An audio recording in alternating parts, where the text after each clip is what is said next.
The final word. The final I word. can't stand The that final Cowboys. word. God, man, that Let me lie. What's up with it? Man, you know that dude Jay Tuck, man. I can't stand him, Jay man. Tuck Jay ain't Tuck, shit. man. That Man, he mother. washed. He washed. He washed. Oh, man, we got Jay Tuck in the building. Oh, what's up, Jay Tuck? What's up, man? How you doing, Look at brother? his yards. Look at his yards for Gary. And we got the generational talent coming up, man. We finna go against, oh my God, we finna go against Calvin Johnson and Barry Sanders. It is going down. Yeah, man. So anyway, man, everybody feeling good. I like the energy in the room. I don't smell quit. Yeah, no quit. Tuck say no comment. Hey man, you know I smell draft, man. I don't Wait. Do I have to get my draft soundboard together now? I'm going to put my draft button back on, huh? I ain't quite ready yet. I ain't mad though. Oh my gosh! But this year I'm gonna definitely tune in to you, Jay Tuck. You've been every time I'm watching film or watching tape. I'm thinking of Ivan Pace, man. I'm thinking of like guys that you done talked about. You know what I'm saying? Like, God, no, that boy Tuck was on that guy, man. Word. It's I enjoy it, man. That's why I really enjoy it, man. So that's why, you know, people talking about the draft stuff and the draft content I'm about to start dropping. It's not really indicative of the Cowboys season. It's more about me, man, and where I'm trying to hit with my future. So we're gonna lock in, yo. Let's get it. Let's get it, man. And also, Tuck, you talked about it as a state of emergency, man. Like, so obviously we want to hear what's on your mind in terms of the state of emergency for Cowboy Nation, man. What's on your mind? Yeah, we'll talk about it, man, here in a second, man, once the music stops. But, you know what I'm saying? I just want to say that I see a lot of stuff going on, not only with the Cowboys, but just the community as a general. So I just think we kind of sometimes need to come together and use our voices in our platform and to bring some stability. Like I did a video a few days ago about, you know, this restored order, you know what I'm saying? Restored order, but not only just for the content space. I feel like the team needs to do the same thing as well and get back to who we really are as Dallas Cowboys football. Yeah. Yep. No doubt. Law and order. Yeah, law. There you go. There it is. That's yeah. Hey, that's my button, law. That's my button, man. It fit. NFL 2025 draft. Nah, that fit. Hey. That's a fit. It's a good fit.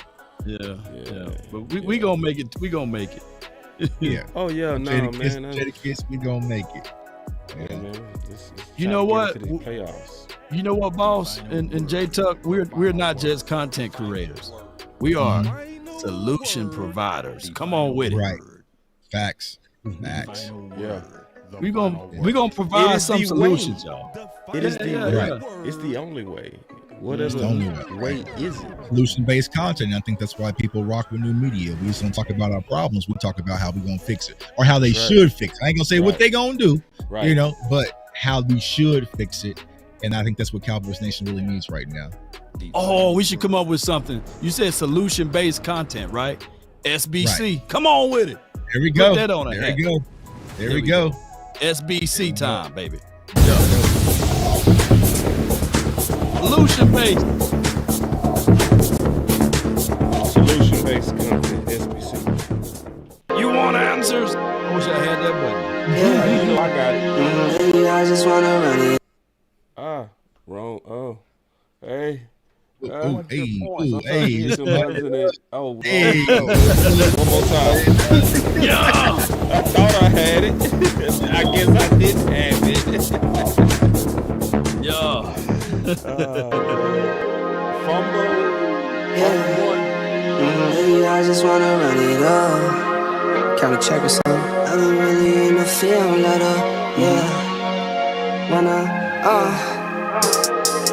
I've been really in the field, let her rich, I let her feel. Lately, I just wanna run it up. Don't need no deals, I make the deal. Half a ticket to a meal. Lately, I just wanna run it up. Yeah. Kinda check a song. Lately, I just wanna run it up. count that too, count it up, count it up, count it up, count it up. Lately I just wanna run it up. Need them ones, I need them fives, need them tens, I need that change. To the safe, got blues inside.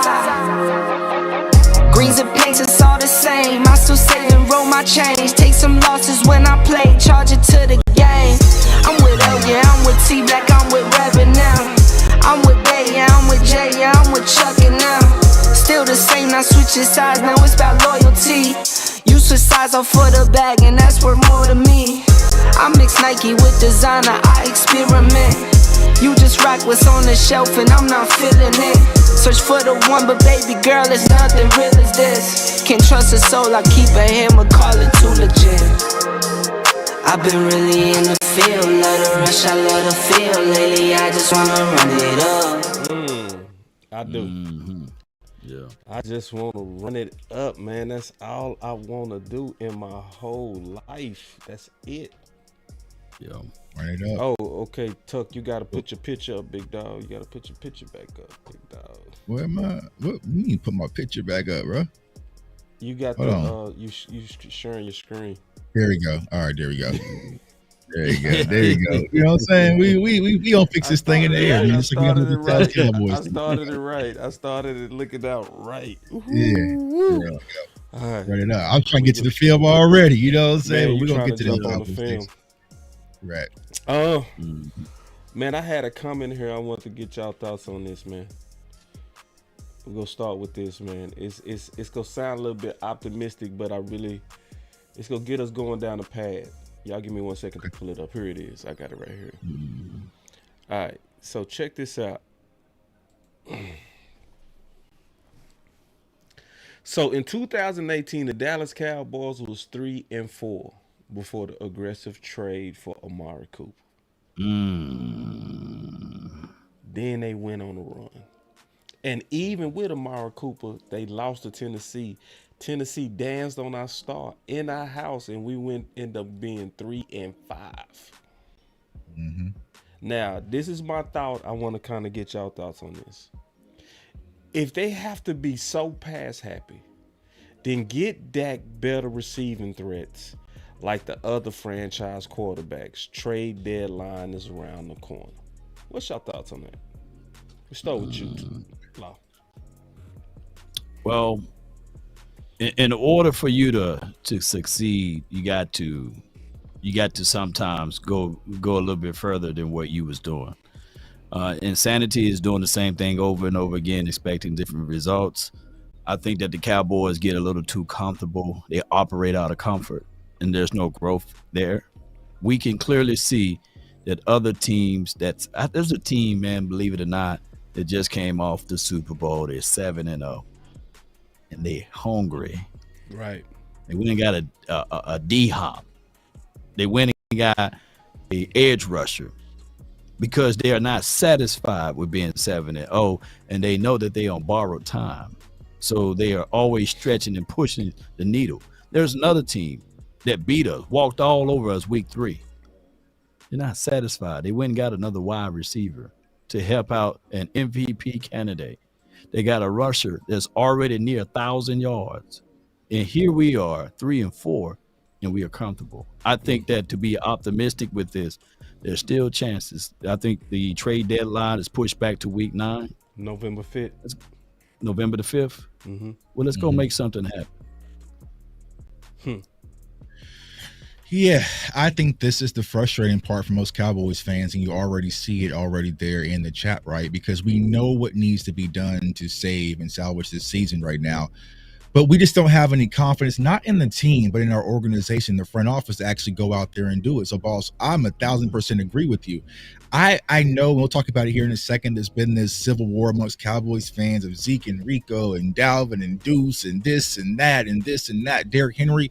The Cowboys don't want to be a run team, y'all. I give up. There's so many videos that we didn't drop. Boss Law, we've all didn't drop out the run game, running back by committee. I give up on it. The Cowboys want to be this pass-happy offense. They want to nerf Dak and turn him into Peyton Manning-esque, where he's dropping back, throwing 35, 40 times a game. Well, then you go out there and do everything to help this pass game and give him the wide receiver threats that he needs. And it's no knock to Jalen Tolbert. I like Jalen Tolbert, but he's not ready to be a quote unquote wide receiver too. You know, I think Jalen Brooks has some upside potential. Ryan Flournoy might be a star here in the future, but these are unproven guys, y'all. These are unproven guys playing outside of CeeDee Lamb. And what really needs to be examined as well is Jake Ferguson, right? I know I personally had high expectations for Jake Ferguson. I know a lot of us did, especially watching the channels across the platforms. But he's not moving the way that he typically moved the past 2 years. Now, he did have the injury. So he did have the injury early this year. So maybe that could be something that he's battling through right now. So if you take away no Brandon Cooks, who's older, you know, you have Jalen Tolbert, you have Jalen Brooks, Kevontae Turpin, USFL guy who's a special teamers, and a kind of hindering Jake Ferguson without any run game. There is no weapons out there for Dak to utilize. And I want to try to explain to a lot of people. If you go back 2 years ago, the Noah Brown season, right? Dak led the league in interceptions. What did the Cowboys do? They went and got Brandon Cooks, right, to kind of help stretch out the field, kind of help do some things. Right now, Brandon Cooks is on IR. When he's going to return, we don't know. How is he going to be when he returns? We do not know. But we don't have the time to sit back and wait and see. Go make a play. We sat back and saw 4 NFL teams who are competing for playoff championships in contingency go make a play for wide receiver, and we sat on our hands and did absolutely nothing. It's frustrating for Cowboys fans. I think this is why you see a lot of people being lethargic and kind of mad when it comes to Cowboys season this year. Yeah, and see, I pulled up this article because one of the people that they was talking about is T. Higgins. And see, the most frustrating part of Jerry, remember he got into it with 105.3 The Fan. One of the most frustrating parts is when he said, where you go get the players? Right. And that same day, Amari Cooper and Avante Adams was traded. That same day, that day. And then Hopkins to the former champs a second later. So it's like, if you and I've given up too in terms of them running the ball. They've been doing too much talking and no doing on that. And this last game was the epitome of it. They was averaging a high clip early. They was in the lead early. So you couldn't use the excuse, the game got away from us, that's why we lost our balance. So if you didn't do it last game, you ain't gonna never do it. So if you're not gonna be a run team at all, then weapon up. Right. Yeah. Weapon up. Weapon up. And you know, we'll talk about the opponents that we're going to face, you know, in Atlanta. This was our whole reason. Remember, boss, when we were talking about the draft way back when it was Jamar Chase and Kyle Pitts, right? We were saying this back then. Hey, Mike McCarthy likes to run a lot of 10 personnel and pass the ball. Well, then go get some wide receiver weapons, you know, because I just feel like that's what he wants to be. And I pose this question to the panel and everyone in the comments, right? Let's say, for instance, the Dallas Cowboys played a team that had a defense like the Dallas Cowboys who could not stop the run. I don't even think that Mike McCarthy could commit to run the ball 35 times down a team's throat. He couldn't do it. He couldn't do it. You know, he might get to 15. You know what I'm saying? He might push it up to a little 17, but then he'll panic, right? I just don't think that they have the mindset. This is what they want to do. But every draft season, every off season, we went and got a Tyler Guyton and a Cooper Beebe. We want to be more physical at the line of scrimmage. We ain't shown none of that. We haven't shown none of that. We are a pass happy offense. So I agree with Boss and Law. Go out there and get the weapons. We're seeing duos. We see AJ Brown and Smitty. We see Keon Coleman and Amari Cooper. We see Jamar Chase and T. Higgins. We see Travis Kelce and D Hop, and you see Garrett Wilson and Adams. You see CeeDee Lamb and nothing. And that's a problem. and that's a problem. And that's a huge problem. Yeah. But you know, who is everyone going to blame? They're going to blame the quarterback for and receiver. Yeah, and I know you had some film on them. Damn! I forgot. The Ravens went and got a wide receiver today.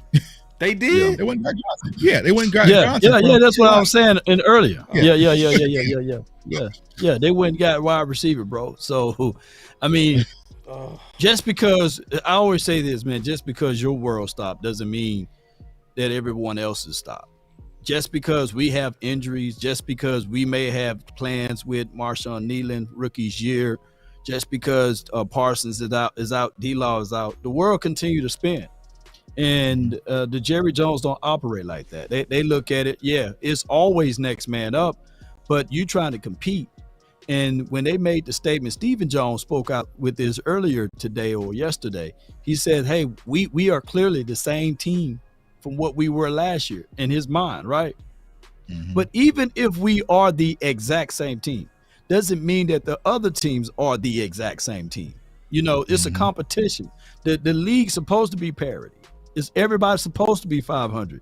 Every team's supposed to give you their best shot. There should be nobody that's one in whatever. You know, it's supposed to be competition throughout the NFL. And these guys, they got their jobs on the line. So that's why they're working sun up to sundown. But we get comfortable. And like I said, you can't win that way, but you can compete in that way. And I got a chance and an opportunity to talk to Big Nate Newton. And he says, man, you know, the Joneses, they do just enough to just compete. Mm-hmm. Yeah. They do just enough to stay competitive. Yep. Because they look at it, whereas if they go all the way ultra in and it falls on them, then it looks like they don't know what they're doing, right? But if they lose a lot of games, then they will have to make some changes. So they would rather be, and he said it, hanging around the rim. Mm-hmm. But when you going to dunk it, when you going to grab the rebound, right? Anybody can hang around the rim, but can you score? Right. And they won't dunk. And to pose this question, right, to Stephen Jones, this will be my rebuttal. So y'all answer in the chat. What was a better running back tandem? Rico Dowdle and Pollard, Zeke and Rico and Hunter and whoever the hell our running backs is, right? So our running back room was better last year. Would you rather have two starting offensive linemen or have Tyler Biadasz, who's been a starter since he's been a pro, and you also had Tyron Smith, who's all pro? So our offensive line was better last year. Okay, let's look at the wide receiver core. You had CeeDee Lamb, even though he was coming off an injury. You also had a Michael, you know, at the end of the day, he can go slant it out, right? He can go slant it out. And then you had Brandon Cooks, and then you had a Jalen Tolbert. So our wide receiver core was better last year. Our offensive talent was better last year, y'all, period. It was. Yeah. It was, because we have massive question marks right now. There is nobody outside of CeeDee Lamb that is a threat that a defensive coordinator really has to plan for. Think about this. In order for us to beat the Steelers, Jalen Tolbert had to have a breakout game. So if I'm a defensive coordinator, I say, okay, well, let's see if he can do it again. Yeah. Let's see if he can do it again. All right. Okay. So they will take the opportunity to take away CeeDee Lamb and force you to beat them with Jalen Tolbert, Brooks, Kevontae Turpin, Rico Dowdle, Zeke, Cooks, whoever, right? They will take that away from you. And that is the biggest reason why we're seeing all these flaws when it comes to our offense, and also our offensive line playing damn good anyway. So, yeah. So we're going to spin the topic a little bit, especially with this comment, because I've been, seeing a lot of this. You say Dak is spooked and has lost that fire. Refuses to use his legs now. Winning is no longer important to him. And that's the game. It works. Jerry could hook a fan, bro. Yeah, I mean, Jerry did come out and say, "Hey, I don't want him to run." Yeah, I don't want him to run. Basically, he, in so many words, we do know that Jerry calls the shot. He shoots the shots here, and unfortunately, people will fold to him. He's been the MK Ultra guy. There's only two coaches that went face to face with Jerry and didn't fold, and they both gone. Jimmy Johnson and Bill Parcells. I think everybody else kind of like fold into his mind, and they kind of craft plays into what he want. We had too many people. We had Patrick Creighton to speak out against this. We had Dez Bryant to speak out against this. So not everybody's lying, right? So not to say that Dak Prescott can't run, but he do. Something seems to be up with his legs, right? He throwing flat-footed, and he's not taking advantages when the opportunities are there. I think Dak is fighting through an injury right now. Yeah, and that gave me something that we need to examine as well, because someone brought that up on Twitter. Like, that's a good case because we know that we saw him in the boot. He kind of spoke about it's just for protective measurements, but he doesn't even look the same when he flushes outside the pocket, like, because typically Dak runs. But what I want to address is the comment for Victor, right? These are the narratives that we have to really just get rid of, Cowboys Nation, because it's lazy to me, right? Winning is no longer important. So y'all mean to tell me the guy that was battling contract negotiations all off season, that showed up to voluntary camp, that showed up to mandatory camp, showed up to OTA, showed up to everything, winning is no longer important to him. You have to explain that to me. Mini camp, all the dumb stuff, bullshit that he don't gotta show up to. Right, while he's battling contract negotiations. Oh, I'm sorry. So, can I add one more, bro? Go ahead, bro. Go ahead. Built a field in his backyard, meeting with the guys on his own. Right. But winning is no longer important to him. Some of y'all going to start using y'all big boy words when y'all start coming in here and talk about some of these narratives, because y'all getting fed this stuff and y'all just blindly, it doesn't even make sense, right? It doesn't even make sense when you conceptually say it out loud. When you say it, not type it, when you say it, winning is no longer important to him. The one person that shows up at Reigns Leader show, like, even think about the Ravens game, as bad as that Ravens game was, who was the one person still out there giving it full go, trying to battle back and made things close on Sunday? Still made things close. Dak Prescott does care about winning. Now, is the ankle possibly a situation? Is he being sped up, going with his progressions? Yeah, those details we can all discuss if we go through the film. But question Dak Prescott if he wanted to win, I just think that's lazy.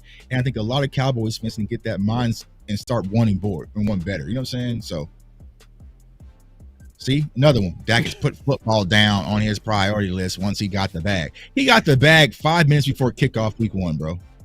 but was it not a priority? I'm asking y'all in the chat. We'll keep it real, right? This is why I wanted to come on the show. We can keep it real because something got to get aired out. Was winning not a priority when he went out there versus the Browns? Was it not a priority because he got the bag right before he played the Browns? Was it a problem then? Yeah, no, man. It wasn't a problem then. Right. So that's the problem. It's laziness. But what happens is teams and organizations like the Cowboys can feast on those types of fans who are weak-minded. No, because they're gonna buy it. They're gonna create zombies. They're gonna create those zombies. So Victor's gonna bite another zombie, and all of a sudden we're gonna look in our chat and saying people, Dak Prescott don't care about winning no more since he got paid. The one person that we've been telling to hold out, bro, don't show up. Go get your money. I know I've been saying that. Yeah, we always saying it all summer, bro. I'm not going to camp. Why you showing up, Dak? What you doing? Why you doing that? Why you doing that? Nah, bro, you shouldn't do that, bro. You risking it. That's the person that don't care about winning. Nah, I'm not buying it. We better, y'all. Yeah. Now I know a lot of people wanted us to address his I'm gonna send you a photograph. It's on your Gmail, man. You probably had to say this into your archives, man. For what my guy Jay Tuck was saying. Like, it's a combination of two things can be true. Dak Prescott got to play better. We know that. But also the offensive line got to play better. Wide receivers got to run better routes. On top of that, the O-line got to block. Yeah, because when the zombie's talking to you, you got to just remain steadfast. They did the right, boss. You got to be calm, because the zombies, they going to do their jobs. They going to be in your face with high breath. They're going to let you know that what you're saying, oh, man, you just a Kool-Aid stirrer. You just a dude that's all caring about X, Y, and Z. But look at the zombies. That's it. That's it, bro. Ain't that breath hot? Jay Tuck, ain't that breath hot? Heat is melted, bro. That's exactly how they are. That's exactly who they are. You can't win a Super Bowl with quarterbacks making that much. Look at him. It's exactly how it is. I need to take that, bro. I'm still in that law. Yeah. That's exactly how I feel, bro. Yeah. That's Jay Tuck right there. Dak doesn't care about winning. Ever since he got paid 5 minutes before we won our first game, week 1. You know what? It's crazy. How come the Chiefs need help and more weapons? How come Lamar Jackson need more help? How come my guy, Jared Goff can pass for 85 yards? 85. And they still win games. I would love to have those type of problems. How come? Now, I know the Eagles fans, they just didn't. They doing like this, Jay Tuggin boss. How come they can have AJ and Smitty and Saquon Barkley, in defenses that like shout out to Jalen Carter, man. We might have missed the boat with our guys. You know what I'm saying? And Jordan Davis. How come they can have things to help alleviate their pressures, but the Cowboys got to all depend on 4? It's crazy, man. I mean, when do we get the opportunity to say, man, 4 played bad, but the running game carried it? You know what I'm saying? CD carried the deep. Like we don't get those opportunities, right? We don't get those opportunities for Dak to be bailed out. It has to be Dak bailing us out or else. And he's going to face all the controversy. He's going to get all the comments, right? But it's like, I sit back and watch Jared Goff pretty much take a PTO day, and they up by 35. Like, you know what I'm saying? Like, I paid hard-earned money because I wanted to go see Lamar Jackson live in Dallas. He took a PTO day and gave the ball and handed the ball 45 times. 45 and what times. was that? 45 times. When can Dak have one of those games? Hey, Tuck, can you pull up his interceptions real quick? Yeah. Let's just go ahead and get to the. I want to take a look at the interceptions because I know people wanted us to address it. All right, you want me to share screen now? Yes, please. All right. Let's see. They said one of the zombies says, how come you bring up every player that been to the Super Bowl but Dak? I don't think Lamar and them went to the Super Bowl. Nah. Yeah. Nah, But I get it. Josh Allen ain't been to no Super Bowl. Justin Herbert ain't been to no Super Bowl. Like, keep it going. Like, we keep it going. Keep cooking. Keep cooking. Yeah. Like, shoot. Because I know that's what a lot of people wanted us to talk about is this previous game. Yeah. Okay. I will say this. Go ahead. I will say what Dak said. Dak made some bad judgments on those interceptions. He was too aggressive. He shouldn't have threw it off his back foot. But you ready, Chuck? Yeah, it should be up. All right. Yeah. Okay. All right. So here's the first interception here. So what we're going to have is we're going to have the 49ers are going to come out in a cover 1. So you have the single high up top here. And then actually all right, there we go. So what people are going to understand is that what Dak is reading, he's reading this middle safety. I think this is Jair Brown. So Jair Brown at Penn State. So you're going to have outside releases from Turpin, and you're also going to have this comeback route up top with CeeDee Lamb. You're going to have 2 hook curls from Ferg, and I think this is also Turbot right here. So what Dak is reading is boom, that you have this outside release right here with Turpin. You know, Turpin's our speedster, right? So he's able to get the stack this corner right here. So he has the steps right here. So Dak is loading up to make this throw. But what people got to understand is the small little details right there, right here. He can't step into the throw. So he's fading away basically, right, as he's getting crushed due to the pressure. And that's why this ball floats. And Jair Alexander, he's a phenomenal free safety. Like he can cover sideline to sideline. Now, wish we had one of those. Jair Brown. Tig Brown, he can cover sideline to sideline. So he's able to get a read on this play and just go make the interception. So that's why it sells. But if you're looking at the concept of the actual play, I mean, you want to take, and I was saying this on Twitter, right? You want to test vertical because what's happening is a lot of teams are sitting on everything underneath, right? So you have to do something to really back them up. But if you say, okay, Tuck, why did he make this throw? He should have went underneath. Well, you have 2 wide receivers right here. There's 3 in coverage right there, 4 in coverage right there. So you don't have the numbers there. The only thing possibly Dak could have did was get backside to this comeback route to CeeDee Lamb, but you ain't got no time to do all that with all this pressure sitting in your face, right? So what this was a shot play. You got the look. You had the middle safety in between the hashes, and you had the outside release, and you wanted to give your speedster an opportunity to go make a play, but the pressure was able to get to Dak.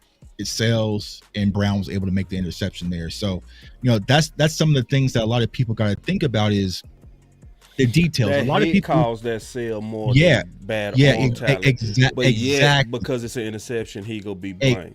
Exactly. So if this doesn't happen right, let's see here. Well, Bosa, like that Bosa hit. Right there. That. Yeah, beating Terrence Steele. Yeah. You can't step into your throw. Like, you're fading away. You know what I'm saying? This is a fade away. Yeah, off his you know back what I'm foot. saying? Off your back foot, you know. Yeah. I mean, there was no opportunity there. Now, if he would have been able to have a clean pocket and maybe step into it, okay, maybe he would have oversold. Yeah, he fits or it. threw Turpin. Right. Yeah. But here it's just like, bro, you fading away, getting crushed, right? But see, these are the minor details a lot of people's not going to see when you at Buffalo Wild Wings, or, you know what I'm saying, just chilling watching you the just game. go see an interception and you go blame Dak. Right. Yeah. Damn, Dak, why'd you throw that? That's stupid. That was a bad. Yeah. You know, so that's why it comes to going through the film and going through the details. So, and I had a different view of it. I was looking at that. You can come back to, and then we'll go through the second one when you're ready. Let me know when you're ready for the second one. I didn't mean to cut you off, Law. No. You good. I was gonna say, with that particular look right there, I want my running backs and the guys that's in the backfield. If you know your offensive line been porous, before you release, I want you to chip, release, and then you get upfield. I know that Cooks went inside, right? Because that's how probably the play is designed. But if he can just stay inside, Dak did the proper thing of climbing the pocket. The outside edge rusher wouldn't have been able to get there. I wanted Dalvin Cook to stand in and block Bosa. I think Dak would have been able to put his feet inside and throw that ball with a little less air under it. And maybe that would have been a more completed pass there. So I think that we need pass protection better. I think that we need to count the numbers and go with those things and make sure that you keep someone in the backfield.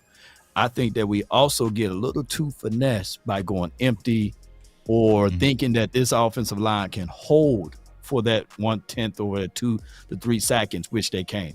I want Mike McCarthy to slow it down, keep it running back in the backfield when we attempt those longer plays. Chuck, you're not back yet. Did you want to go through that second interception? Yeah, I can go to the next one. Let me see here. Oh, there I am. Yeah. There I am.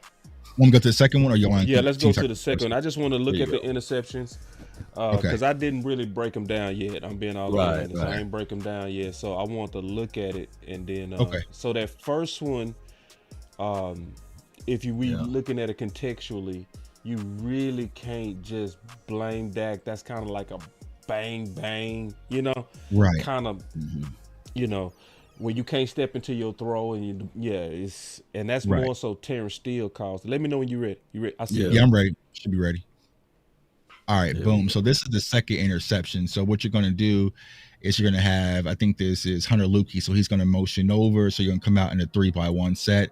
And you're going to have the 49ers. They're playing pretty much like a cover 3, right? So you're going to have, I think this is Jalen Brooks on this drag route. And you're going to see up top right here, right? CeeDee Lamb is getting jammed up off this release. And so what I really think happened is that Dak thought this corner, who is that? I forgot who the corner is. Is that Ward? I think this Lenore, right? So I think that he's thinking that Lenore is going to sit in this flat right here, and he's going to go over the top of CeeDee Lamb. But like he bails out, right? Yeah, cover 2. So he bails out. So this is where I would put this interception on Dak, right? Because it's like, okay, bro, once you saw him turn, once you saw that turn, this bail right here, then it's like, okay, that's not right. Throw it out of bounds, live to see another play. So, you know, a lot of people say, well, why didn't he come backside to Jalen Brooks? Well, Jalen Brooks hasn't crossed his line of sight yet. You know what I'm saying? So he would have to turn his body. It's not back, you know. Yeah, you can't just turn your body, get your closing in here. And that pressure was that pressure. Plus the pressure there again. Jumped on him late. So the best option, throw it away, Dak. Yeah. You know what? On that play would have been sweet. Go ahead. Come on back. I was gonna say, but I was gonna show the end zone one. But hold on. End zone view. Let me go back. Go ahead. Yeah. But also what I was going to say, right? This is where I say the biggest problem I see with Dak. That I agree with you, boss, because right now it's 3rd and 4, right? It's 3rd and 4, and you're just being greedy because you feel like you have to make something happen to keep these plays alive. You know what I'm saying? Because you're not really trusting your defense. But for the people saying, okay, you could have turned back and run, like, bro, like that's 91 coming downhill. You got 54 about to come take your head off. Like, It's just one of those things, the hero ball. This is what Dak has to stop doing, right? Yep. This is what Dak has to stop doing. Yep. It's this damn hero ball. But going back to what Boston Law said is, wouldn't it be nice to have a run game that can help you with that? It's 3rd and 4. You know what I'm saying? It's 3rd and 4. Maybe you come up with the concept where you can spread them out. You know, maybe go in shotgun, get a run, maybe a quick play action, draw a screen. Like, you have to mix it up, but just drawing back. And I did a film breakdown on this. And if you watch my channel, and it was so crazy, y'all, that it was like, it's exactly that. And it's like, it's crazy because I was like, anytime come on back, Dallas Cowboys. Okay, see here. Let me see. Stop it. All right, boom. You back. Anytime. All right, boom. Anytime that the Dallas Cowboys line up in a 3-by-1 open set, it was a pass, bro. Because I was charting the reps by our wide receiver. You kind of see if they were running hard, you know, because the whole Troy Aikman thing. And when I was charting, I'm like, they passing every time they go in 3-by-1 open. You know, so it's the predictability of this offense. It's a lot of things that leads up to the poor performance we're seeing, y'all. I know it's just easy to kind of blame Dak, but it's the play calling, it's the offensive line, it's the concepts, it's the spacing, it's the talent. It's just a recipe for disaster. And I know a lot of people don't want to hear that because you want a quick fix, but it's not. I swear, if you put any other quarterback in there, you're gonna have the same issues. I swear to God, you ain't lying. Mm-hmm. Or worse. Because if they start trying to force it, it's going to be what we saw with that. Right. Well, case in point, right? Who was everyone's savior and hero quarterback? Josh Allen. Everyone loves the Madden cover. The Buffalo Bills have completely taken the ball out of Josh Allen's hands and neutralized him to quick throws, and they're not making him go out there and be a hero. And Josh Allen's having an MVP caliber season. You got the run game going with Cooks. You got the young kid and Ray Davis, who we spoke about a lot on the draft show, right? It's quick throws to Keon Coleman. You went and got Amari Cooper. You got Khalil Shakir, like Dalton Kincaid. So you have the weapons. They're saying, Josh Allen, don't go out there and be a hero. Just go out there and manage the game. And if we need you to kind of take off and maybe get a first down, okay, you can do that. But you're not about to come out here and sling this ball around 45 times like you've been doing in the past, because it's costly. Because what we're seeing across the league, y'all, is teams are rushing 4 and they're dropping 7. They have all the numbers. And for us, they have all the numbers because we only got one wide receiver weapon in CeeDee Lamb. You know what I'm saying? So it's like teams have neutralized this passing game right now. So if you cannot run the ball and you can't protect with 4, it's just going to be chaos, a recipe for disaster, y'all. Yeah. And then to combine that is that they're not using Jake Ferguson like they did last season. At all. He's running the same out, flat, and he's just a relief valve this year. So I don't know why they're not even sending him on deeper seam routes or crossers. It's crazy. Maybe they, I don't know. Maybe they do know that it's the end time for them, and they saying, well, hell, if he gonna tank on us, I'm gonna tank on him, you know. And that could be Mike McCarthy's mindset. I hate to say that, which I don't believe that he's ultimately tanking, but something about Mike McCarthy is just not calling and dialing up plays like he did last season. Because I made a video about it with Jake Ferguson, and you look across the league, look how Trey McBride's being used in Arizona, or Brock Bowers, who was a rookie in Vegas. Like, they using him nonstop. But for Jake Ferguson, it's 6 targets, it's 4 targets. It's like they're not featuring him. And I feel like in order for this Cowboys offense, if we're not going to go make no trades for nobody, you have to really treat Jake Ferguson like a wide receiver too, because he opens up a lot of different things, especially in the middle and the seams. And also, he has to be Dak's safety blanket. You know, that's the one thing, love or hate him, with Dalton Schultz. He was Dak's safety blanket. He wasn't going to do nothing once he caught it, but he was a safety blanket. You have to provide that for Dak Prescott, and he just doesn't have it. So, yeah, I don't know, y'all. This offense, it's a bigger mess than I originally thought. I'll say that. This is my problem with the offense, man. And this is, if I could highlight anything, it's the hypocrisy and double talk coming from Mike McCarthy.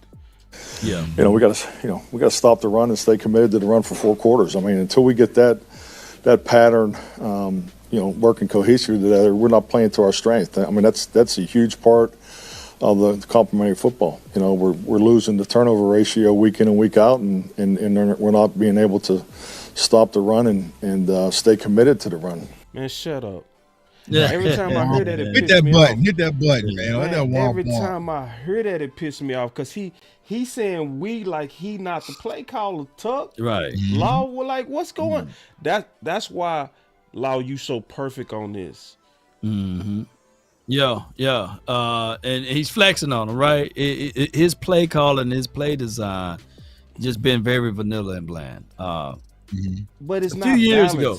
He keeps It's talking not about balance balanced. and he don't do it. It's like, why you playing? And then you saying we. Right. Come on, like who else doing this? You the one calling the plays. He's like he going back and saying, "Hey, Kellen Moore, I'm calling you. Why you ain't doing it right?" Kellen Moore's in Eagles land, right? Right. So this is all on you. Here's my thoughts. Beyonce came out and Destiny Childs came out with a song many a moons ago talking about cater to you, right? And in a relationship, it's supposed to be a two-way street. And every man on this planet love it when a woman caters to them, right? You know what I'm saying? So I got to use this analogy, right? If we are going to play complementary football, we got to play the field, we got to control the clock, we got to serve for the defense, and the defense got to serve for us. Right. It's a give, take, give type of thing. And I don't see this with this particular team. So Mike McCarthy, if you want to win next week, hey, you need to start balanced. catering. You got to start balancing. Yeah. Run the ball. We get down into a red zone territory, and we just go for the goods. You got to put, excuse my French here, y'all. We got to put a little foreplay into it, dog. We got to put a little love connection to this thing. And this particular coaching staff, they get there, they get greedy. They get there, they forgot how they got there, right? And for the strange reason, what are they trying to do? What kind of point that they trying to do? Mike McCarthy got to stop lying, y'all. He got to tell the truth, man. Yeah. It's bad, y'all. That's bad. It's bad because what I'm gonna say, and boss, we talked about this numerous times, right? We know they can do it because when Dak went down, and we had Cooper Rush, and they were scared, Oh, it was Zeke and Pollard, Zeke and Pollard, So they fully nerfed the offense and got into a run game when it was Cooper Rush time. When Dak came back, for 45, we so glad you back. We so air it out. You know what I'm saying? 40 burgers. You know what I'm saying? So it's like, we know you can do it, but you're not going to commit to it. And teams are, they calling the Cowboys bluffs. And see, I get what they doing. He used those curl routes like the run game. He looking for the same type of production that you'll get out the run game from those curl routes. Like from a mathematical standing, it makes sense. Right. But the problem is you allowing bigger guys to tee off on your perimeter guys. If we turn on the film, and I did this yesterday, and we start with the third quarter, and you start watching him use the passing game like the run game, you see CD them and Ferg getting cracked. You know what I mean? But when you run up the middle with Zeke or Rico, especially if you have Hunter as a lead blocker, now you are the one delivering the damage. It's a finesse play style, finesse play calling. And that's why, in my opinion, we struggle on physical teams. You got to say to yourself, either you're gonna be the hammer or the nail. Right. And at this point, let's be the hammer. Let's hammer this thing in. Let's show, like, I get it. A third of the Cowboy fan base, man, can't stand Ezekiel Elliott. I understand that. I get the overall, hey, I can't stand Zeke because you wanted someone else. Right. But for right now, he's the only hammer. We can think and say that, Rico can deliver that, but he don't do that. And he was out this game. He got hit with the flu, pneumonia, all of that stuff. C18 because he didn't have the 19, because he was out there shaking hands and kissing baby, so he had the C18, So what I'm saying is, why don't the Cowboys, when they got down there, you saw what benefited you the first time. damn it, how come they couldn't do and replicate that the second time? Yeah, Run the ball. Yeah, you went right away from going and attacking in the middle because they ran a screen to Ferg, and then they gave the ball to Zeke and they touchdown. Then you get to your point, Law. You get right in the red zone and you don't even attempt it. Empty. Went empty formation, bro. We're empty. Split Zeke out. Split Zeke out. Split Zeke out. Oh, ooh. You know, say what's the Drake mean? Oh, you'll say, now you got me. Oh boy! Oh wow, Zeke split out. Wow, back on my heels. You know what I'm saying? Ooh, the defense did that. They didn't expect that. Right? Yeah, it's a crazy thing. They still just dropped in the zone and got pressure anyway. You know what I'm saying? And the crazy part, and here's something that also needs to be examined, y'all. And the Cowboys want to admit this. Damn. They messed up, not in the first round last year with Mozzie. They messed up with Schoon. Our 11 personnel has drastically increased this year because we are not running 12 personnel like we ran last year. So I think we were running 11 personnel almost like 72% this season, right? So it's like we've gone away from this power run game that y'all lied to us all off season, that you brought in Schoon because you want to run 2 tight end sets and get more physical, and in these 22 personnels with Hunter Lukey, like it's all just been this lying facade, man. So I agree with what Boss is saying. Go get you a wide receiver, right? Go get your wide receiver, because just like Law said, Zeke was rolling, and I know I can just hear it. All those Zeke haters were just cringing because he looked damn good. And Mike McCarthy said, "You know what? The 49ers can't stop Zeke, but damn it, I can." He said, "I can." Yeah, the lie detector test determined you are telling the truth. He said, "I got a trick for you, buddy. I got a trick for you, buddy. Ain't gonna be no more feed me. Ain't gonna be no more feed me." But see, what happens is when you go out there and you establish the run game and you're physical, it gets your young offensive linemen in the rhythm as well. Right. Like, you have 2 rookies starting. Why put them on the heels? You know that Terrence Steele's been struggling a little bit. Why do you want to give him 40 plus pass pro reps versus Bosa? Like, what are we doing? Wait. And here's the thing, y'all. We did the lie detector test determined you are telling the truth. We did it week 1 versus Myles Garrett. We schemed up Myles Garrett perfectly. And Mike McCarthy said, "That's all I had, bro. That's it." At the end of the day, like what Shannon Sharp says, "Want you to know when you lay your head on that pillow, I gave it all I had." He gave it all he had versus he did exactly that. And Myles Garrett. That's it. Y'all can't stop him, but I can. Is when you lay your head on that pillow at night. Yeah. I gave everything I had. You're talking to Michelle, wasn't he? But yeah,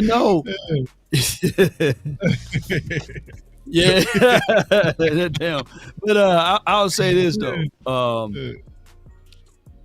we looked better when we had damn Peyton Hendershot. Ain't he somewhere out there on the streets? I think call him back. Right. Yeah. Chiefs cut him. Now there was a situation where Brevin spanned forward. I mean, if the defender wasn't defending, he would have caught that one, But you're not going to be able to. They say you pay for what you get, right? And at times, man, we like to see the growth of him, but it's going to take time. And Jerry Jones lamented the fact that with these rookies, with this youth, you're going to go through some growing pains. Right. The only way that you can escape most of this growing pain is through good coaching, or great coaching. You can't have both. You can't have young and then you have a docile coach who don't hold these boys accountable. And you're going to still see mistakes that you saw in week 1 and week 7. Like, can somebody get some training wheels on Jalen Brooks? That brother got some clumsy feet. I thought, shout out to my guy, Terrence Will. Remember T. Will? He used to always fall, but at least he catch the ball. You know what I'm saying? Right. Like this dude, he always stumbling over his feet. What's going on with him? Got the and one cleats on. He got them yum-yums on, boy. And see, so that was the thing, right? When Troy Aikman was like, our wide receivers run laser routes. No, they run their heart out, bro. That's this thing. Yeah, it just looked like he got the Luigi. It's just a lack of skills. You interpreted it wrong. Yeah. They doing their best, dog. They're doing their best. They give it 100%, That's all they bro. got there, dog. That's not even funny, bro. We got these give up laughs. We give up sometimes you gotta laughs right laugh now. to pay, man. You gotta laugh. Real talk though, man. It's another thing that kind of bothered me that has to be addressed, and it has to be addressed soon. Ooh, wait. You going there, huh? I'm going up right now. Yeah. See, this is the thing. We got other athletic tight ends that's coming. It ain't even just Pitts. It's Right. yeah. We listen. The film is out on Donovan Wilson. The film is out. I'm just being honest. There need to be, in my opinion, some athleticism and shoved into the safety room. It need to go from whisper. This is one of those, and this is one of those topics you can't find disagreement. You know, whenever you can find a topic to where nobody fighting, well, this one is more than likely to get done. Right. Like we actually all agree. You can't find no civil war on this topic.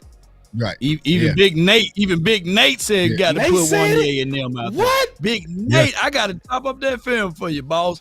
Nate said he want one in Bell out there. If he said if there's any chance for the Cowboys to beat the 49ers, they're going to have to get people that know how to tackle and willing to tackle. And he says, man, that hooker and that Dunno, they don't want to tackle. They want to hold I think he hand. got it a little bit backwards. Yeah. I think we need somebody that's athletic enough to cover.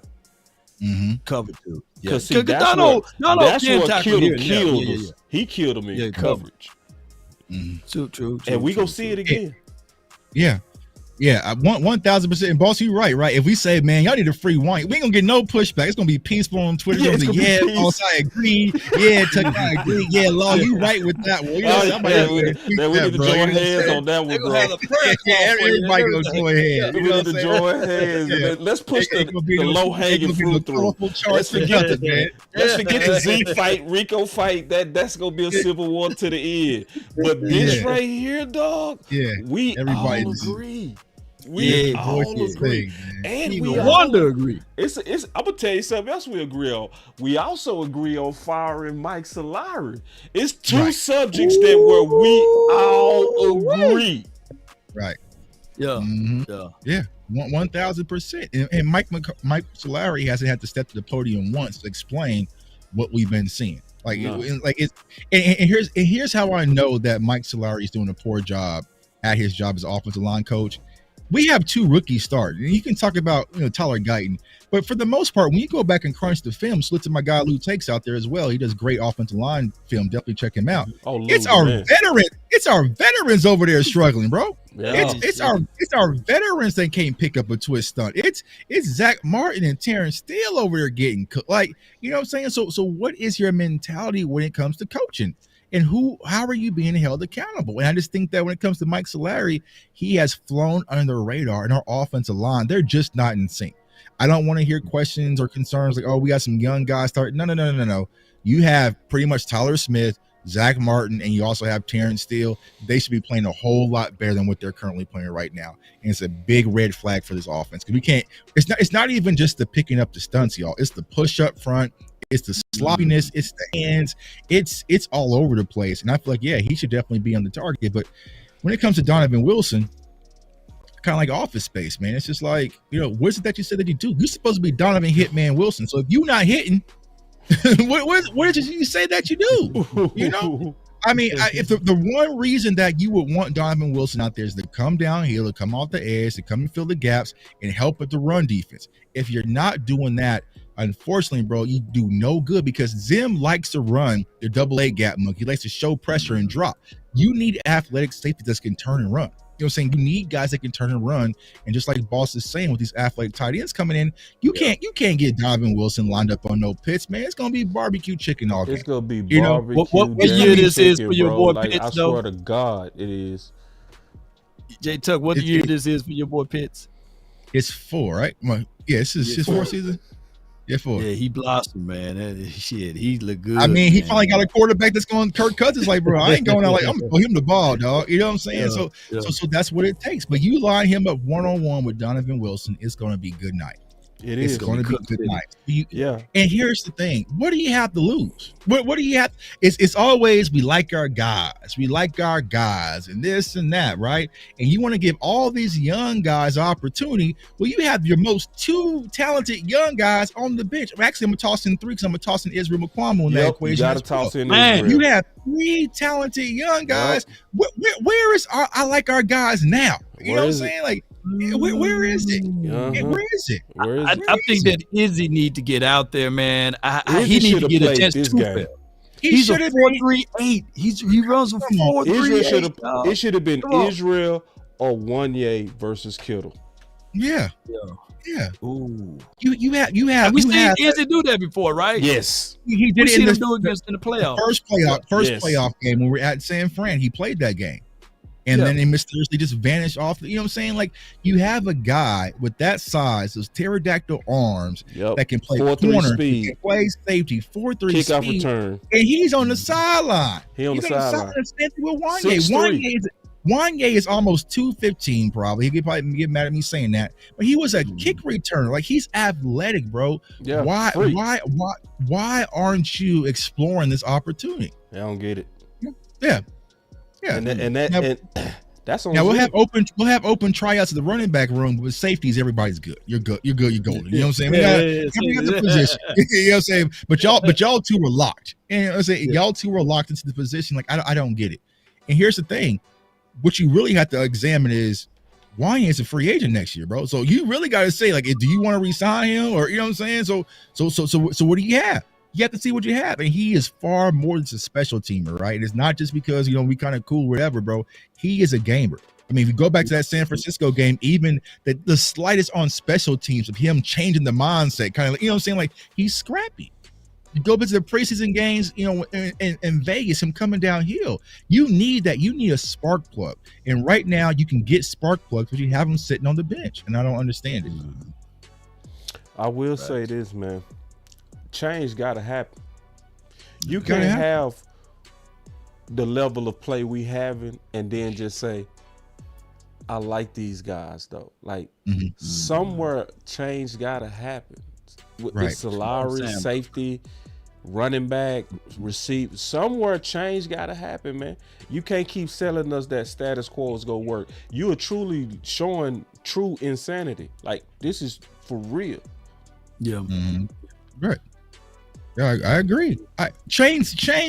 So besides the injuries, what changes have we made throughout the course of the season? Y'all in the chat, let me know. What changes have we made?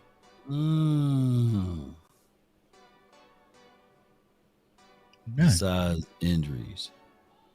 Yeah. What did we change? I'm really thinking too. Don't change. We ain't changed nothing. We ain't changed nothing. You know what? We did change the running back thing. Remember, week 1 it started off with Zeke and then it went to Rico. 2, the second change we did is we was running more base patches with Clark, and then we now running more with Overshown. Those will be the only 2 that I can think of. Because they went away. So the things that were working week 1, they went away from it and they tried to get back to it, right? Because remember, we made that whole thing about why did Overshown lose all his snaps, right? And it's like, oh yeah, we messed up on that. You know what I'm saying? But what changes during these losses? And we say, you know what? We're going to try a new offensive line. You know what I'm saying? We're going to try a new rotation. We're going to, you know what I'm saying, actually our safety's going to, like, we haven't seen none of that. We've been who was like, when we made Deuce inactive, who did we activate it so that we can make him inactive? Who was that? Because he was activated for the first 3 or 4 weeks, right? And then we started. It was, I think one of them injuries did it. No, was it Ryan Flournoy? Was it Ryan Flournoy? Ryan Flournoy. Did we make him active? Was that when Cooks went down? I don't think he's active. I don't think Flo was active the first few games. Okay, he wasn't. Yeah. I think when Cooks went down, they activated. So I think that might have been the old Deuce. I don't. But nothing drastic. Nothing changed. Nothing drastic. You know what I'm saying? Nothing drastic. It said Rico Drez changed. Yeah, that's the biggest. That's the biggest change. That's the biggest change, man. Hey, I'm too young. Hey. To be fair, I feel better now. Y'all, come on, y'all. Let me say this, man. I feel better, man. Earlier this week, man, I didn't know that you can cut them off. I didn't know you can cut off your hair and then reattach the dreads, man. I didn't know that was a thing. So when I post a video, come on, don't y'all run off on me now, man. Y'all my boys, man. But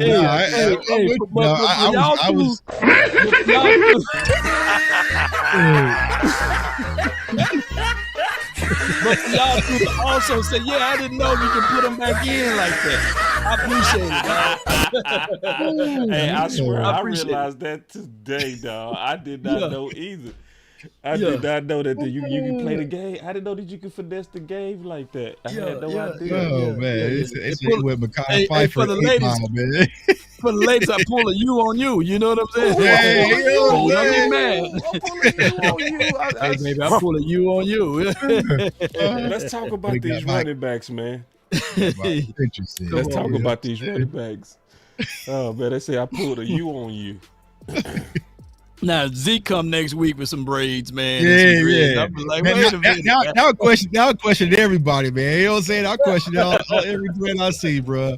You know what I'm saying? Man, if you don't know what we're talking about, go to Loud Channel, man, and look at his community post, bro. That the laws of food. Let me go find it. Let me go find it. Lord, me cry. Yeah. Oh my gosh, man. This boy is talent. You remember Raw when that boy said that boy got talent. That boy good. Let me show y'all real quick, man.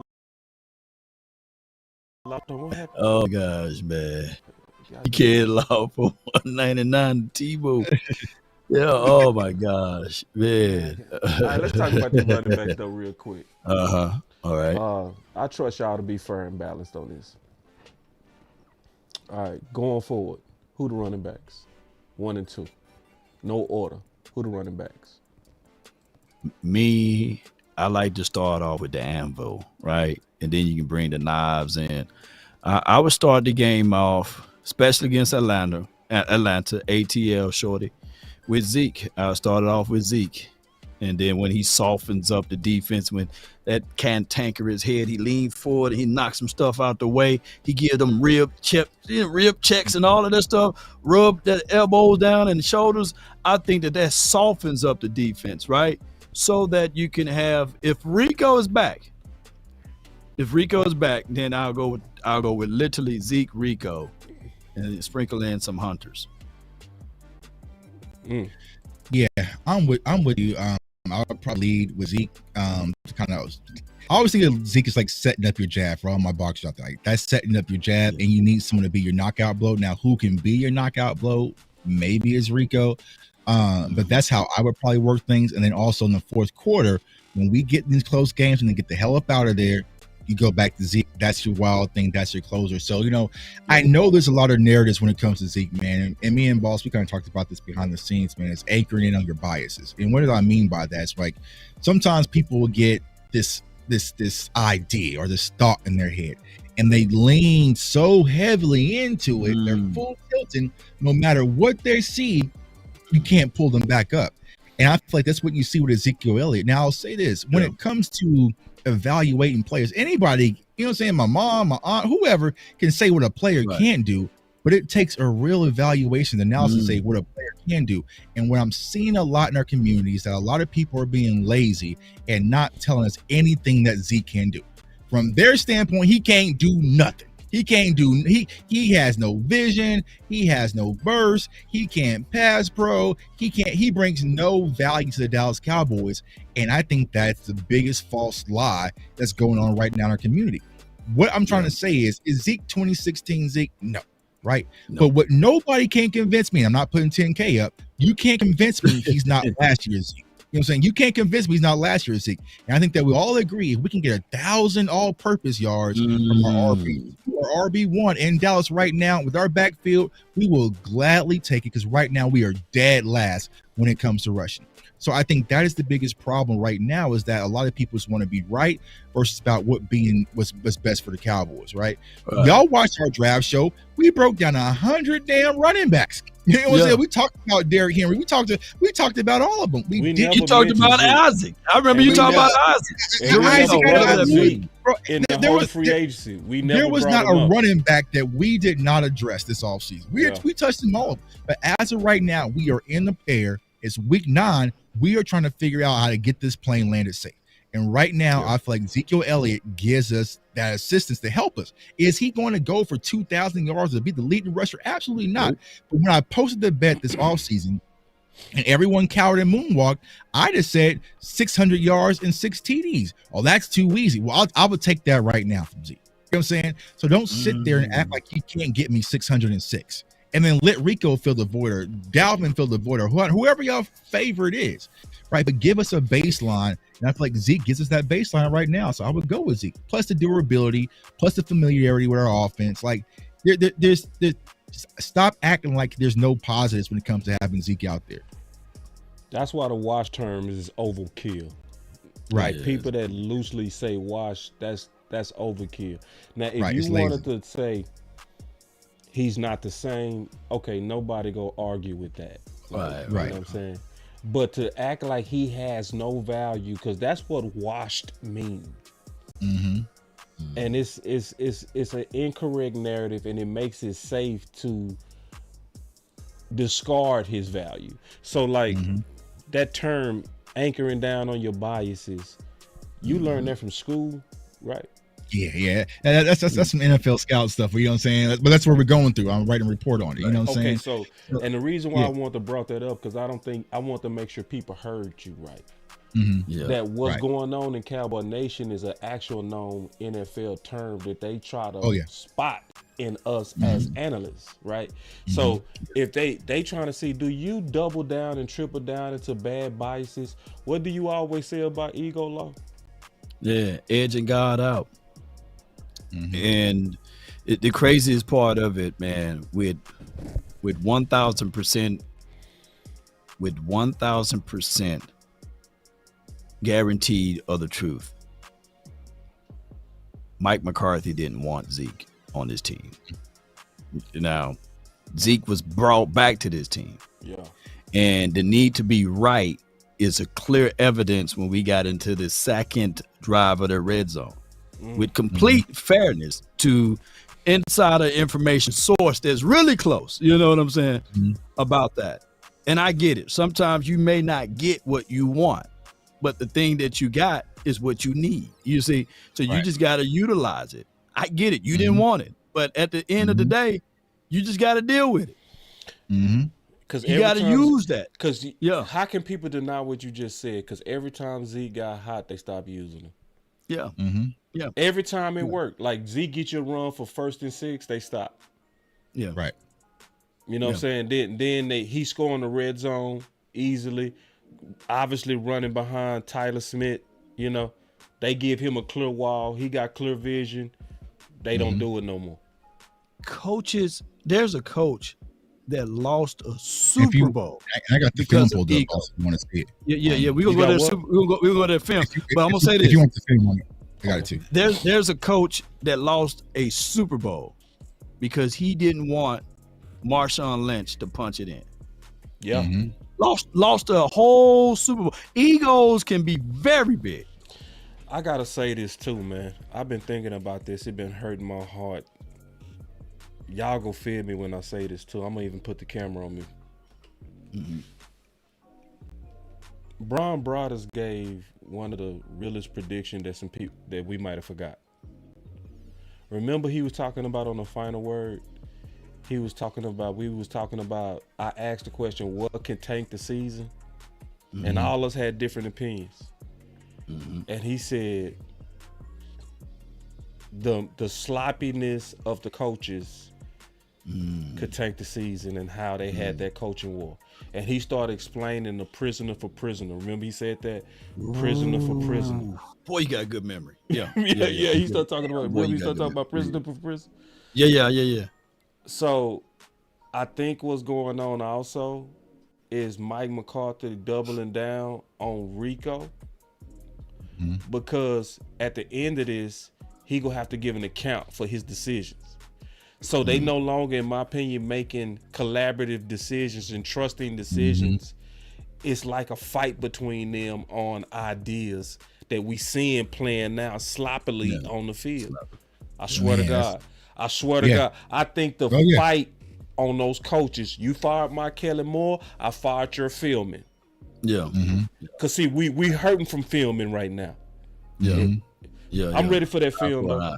Let me know. Oh yeah, I mean, I was gonna say, yeah, you spot on, bro. Because I've been saying it really feels like we are having opening tryouts right now at the running back room. There's no consistency. It's no, you know what I'm saying? It's crazy. So it was like, okay, well, damn, Zeke comes out, got 60 yards and a touchdown versus the Browns, okay, and then he was the fourth running back the next game to touch the ball, and it's like, okay, and then it's 3. Can you say snaps. that one more time? Can you say that one more time? He had. So actually, let me pull it up right here.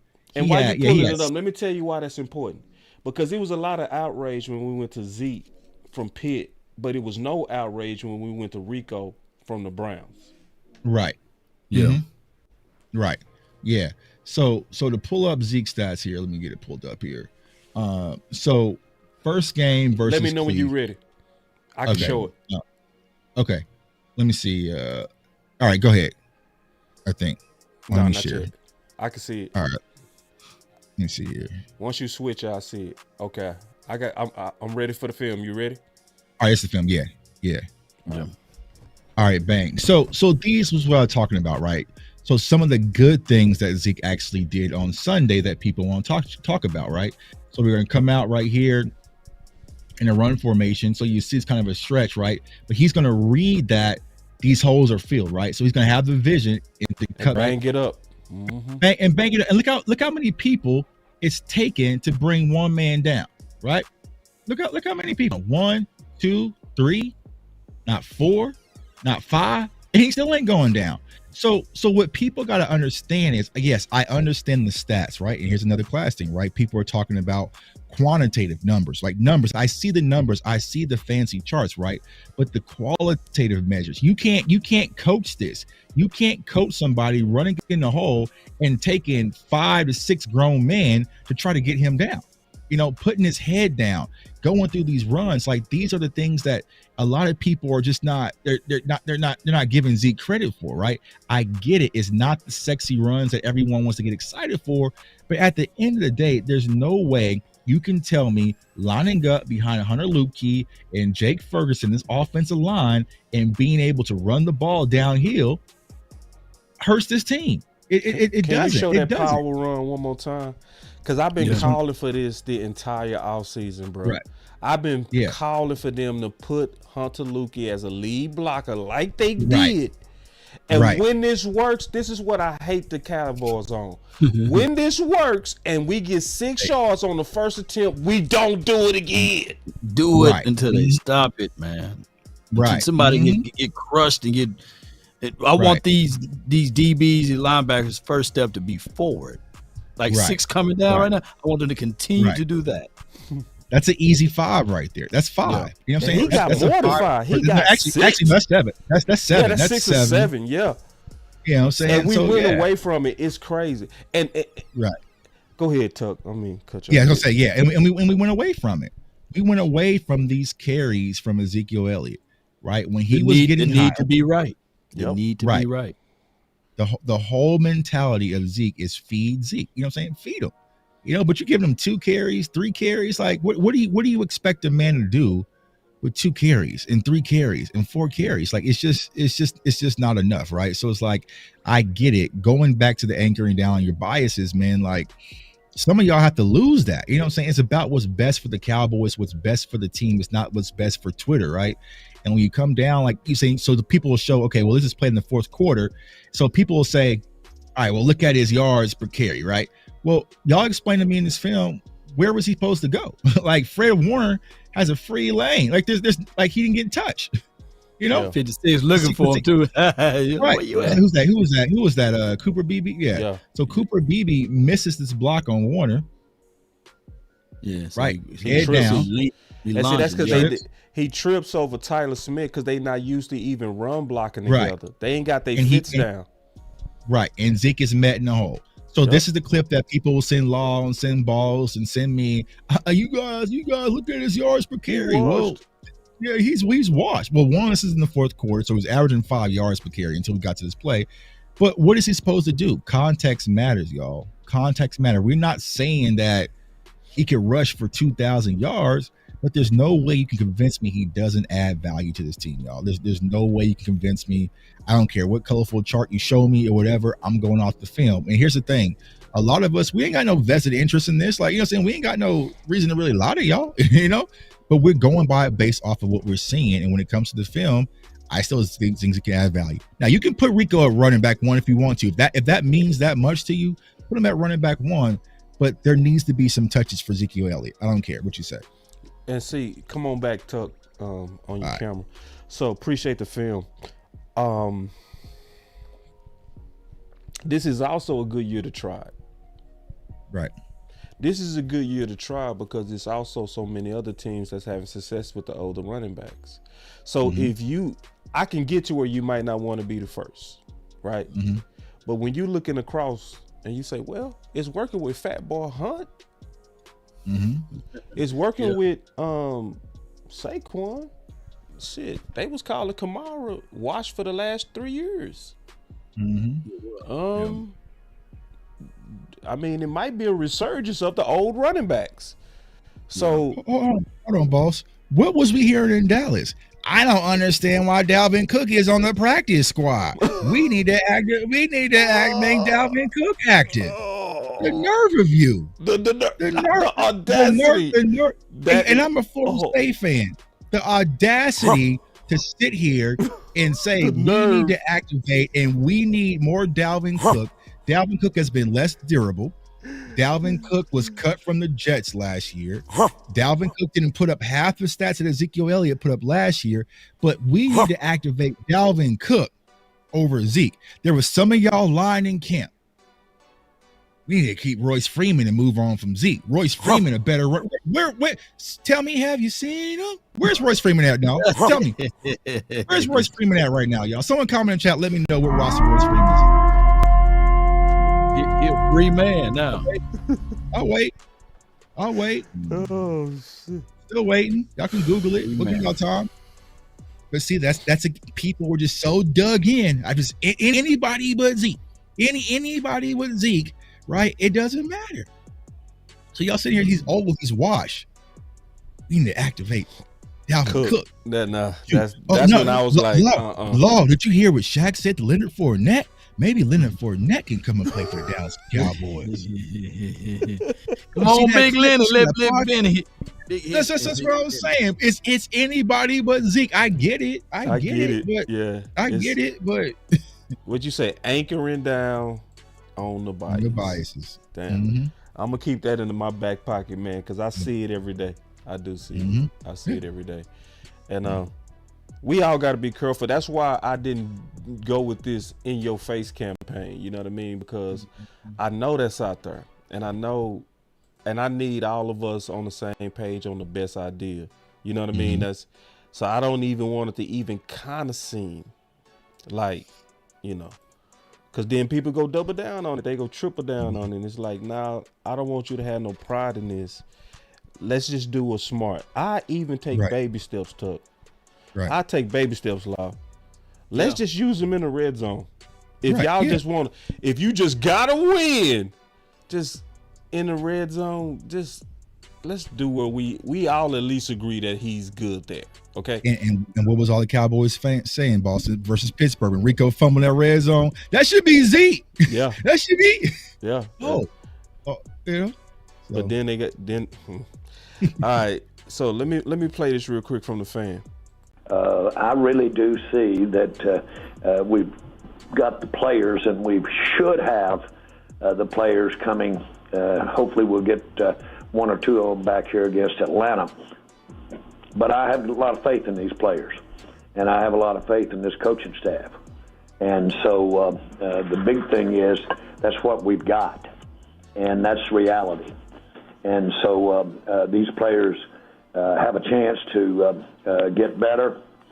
Their arrows are up, not down, and I'm talking in general here. Arrows are up, and this coaching staff is, I know firsthand, I spend a lot of time around them. The coaching staff's got their eye on the things that we need to improve on. We need to improve on communication across the board, and we can. It comes better as the season goes along. We'll get better with communication. And frankly, like all teams at this time, we'll have some players coming back that play critical roles for us. We ought to get better. And we're 7 games into this thing, 17-game season. Let's get this thing turned around and have a storybook ending to a rough start.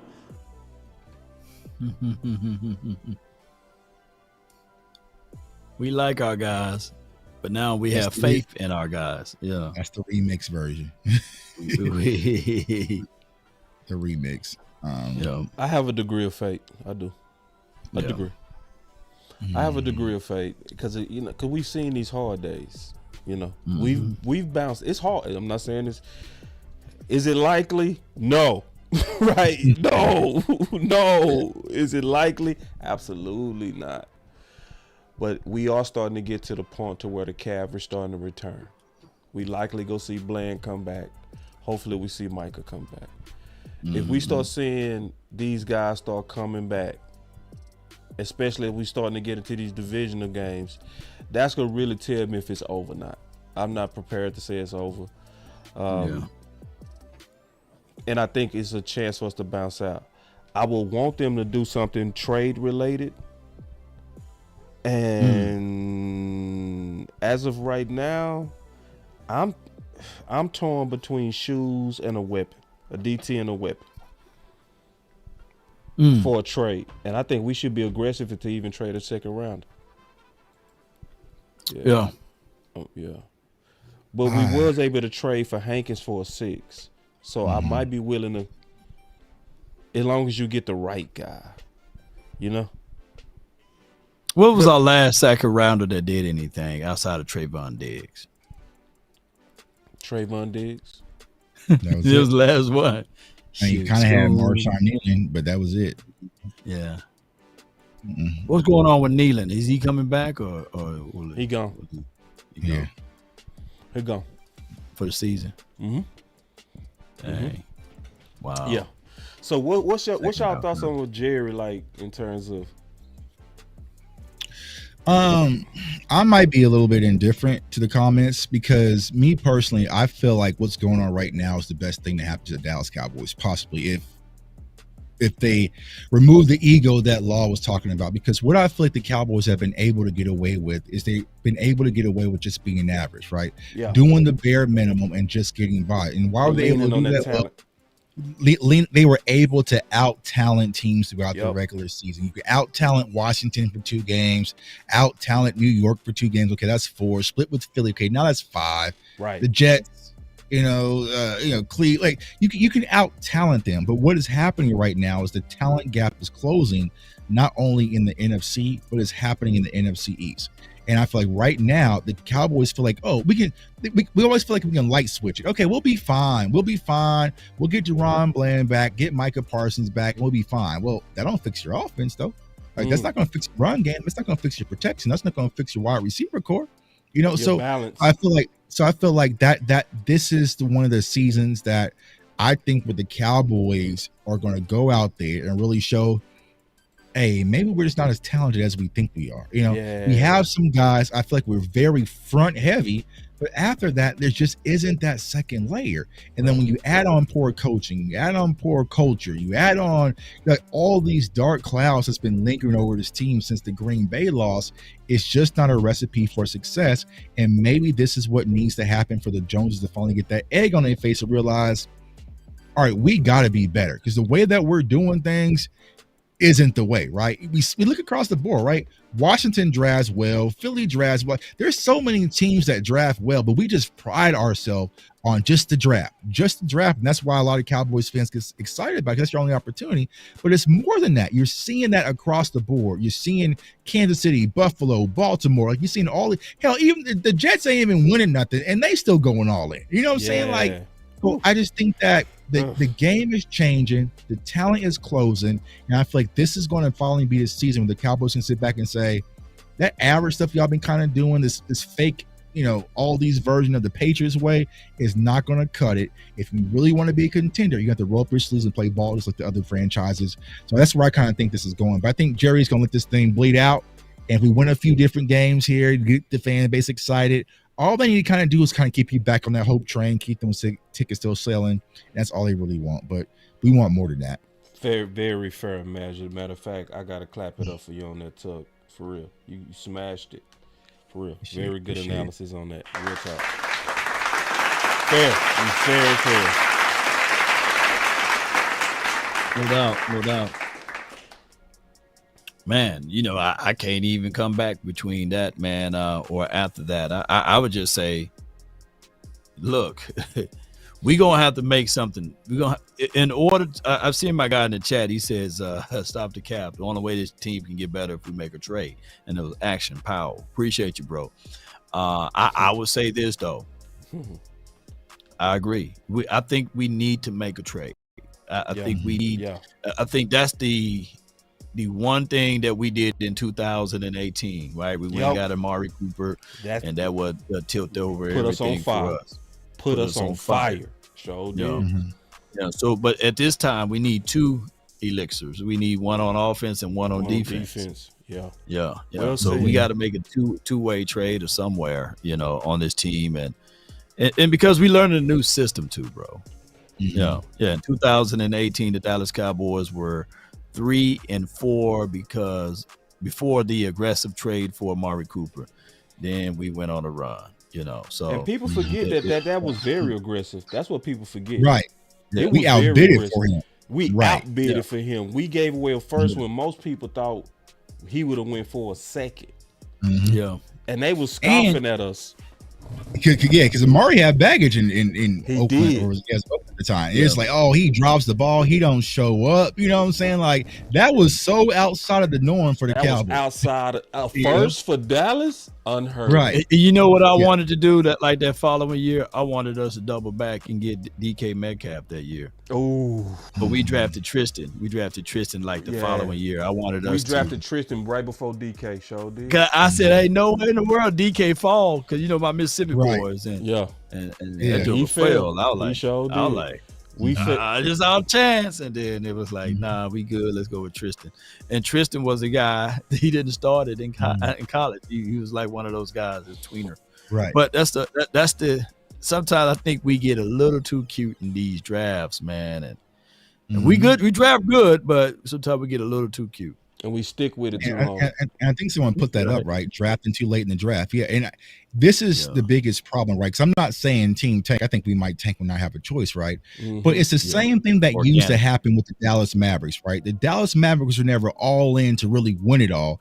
But as long as they had Dirk, they were going to be drafting around 15 or 16. And then finally Dirk just got old and we finally got a lottery pick. And then you get Luka. And then look how quickly your franchise turns around. So I think for the Cowboys standpoint is that Dak is going to fight. He's going to scrap, but it's going to push us where we drafting 19, 22. You know what I'm saying? So instead of getting that top defensive tackle and Deion Walker out of Kentucky, film session coming soon, it's more of it's a guy who was a second round grade, but we didn't feel like we can get him in the second round. So we had to kind of reach back it's one of those things, right? So it's just like either you go all in or rip the Band-Aid off and rebuild and restore and replenish. But the Cowboys kind of just waver in between the mediocrity, and that's why we get the results that we get. You know what I'm saying? So, I ask Cowboys fans this. I ask everybody in chat.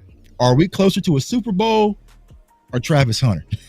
You know what I'm saying? Like, I mean, if you look at things, Travis Hunter and CD, that will be nice though, huh? I mean, as of right now, we can use him as DB too. So we have pick 12 as of now. You know what I'm saying? But that's the thing is like and here's the thing about what you guys were saying.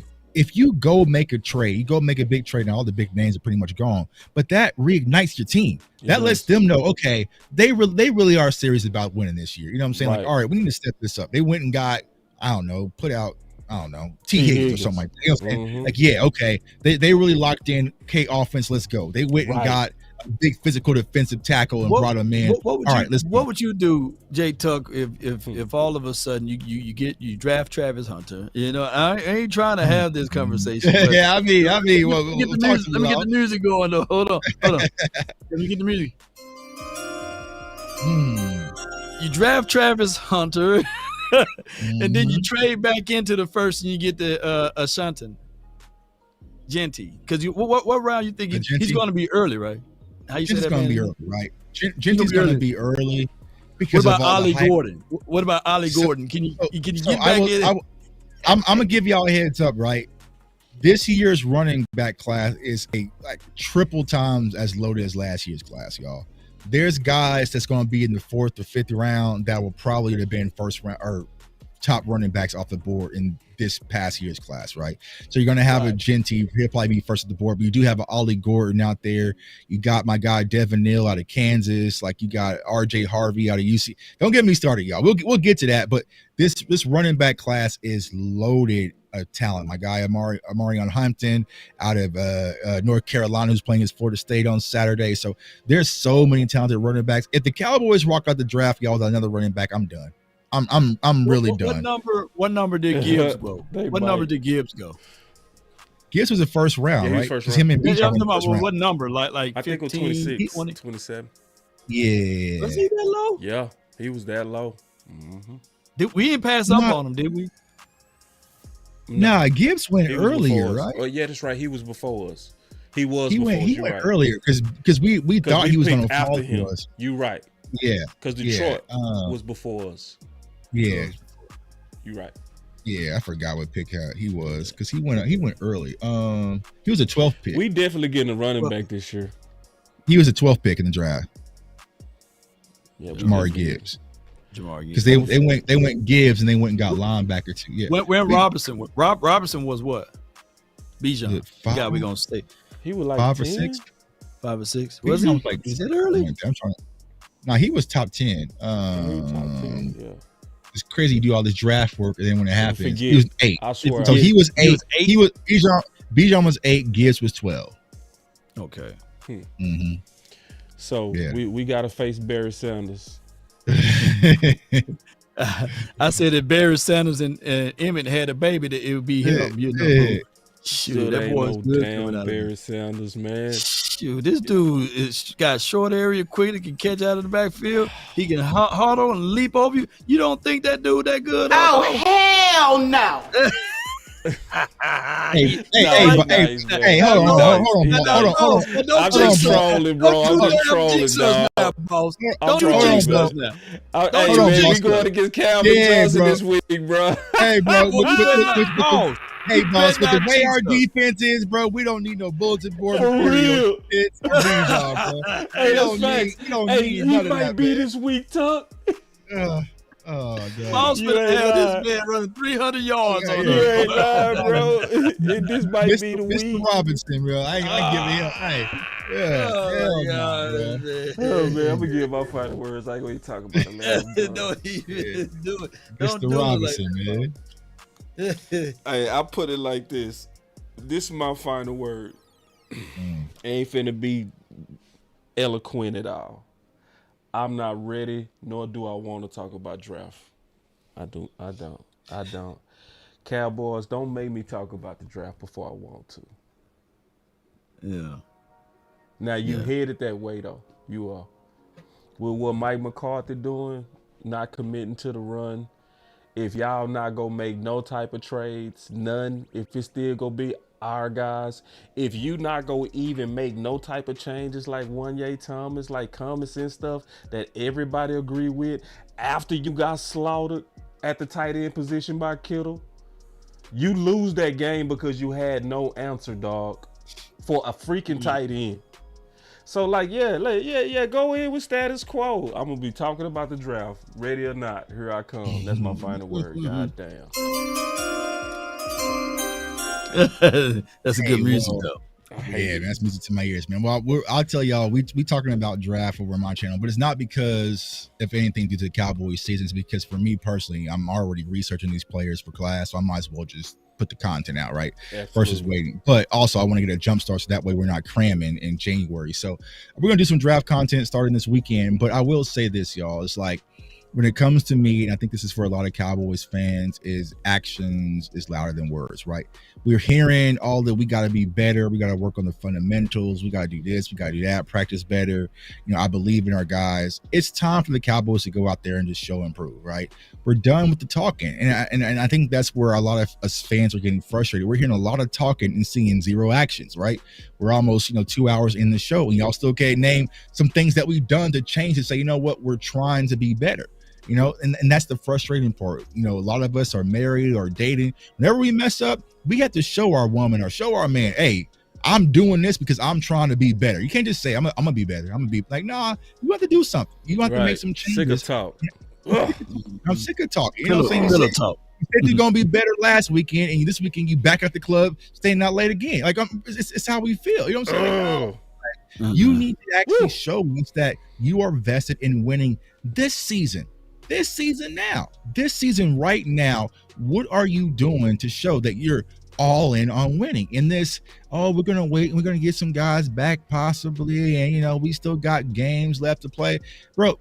That's not the case. The Cowboys are gonna have to go on a significant run just to make the playoffs. So what a lot of people don't understand is, you look at the NFC North, damn near all of them are playoff teams right now. You know what I'm saying? You got the Vikings, who damn near undefeated. You got Detroit, you got Green Bay, and Chicago Bears have a better record than us. So that's 4 teams right there already ahead of us for the wild card. You have the Commanders out here sliding everything.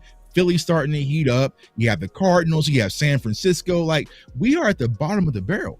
We don't have this time to sit back and to say, we're going to wait for it to get better. It's time for the Cowboys to go out there and put out some concrete evidence and some actions behind their words and prove to the Cowboys fans that they're committed to winning this year.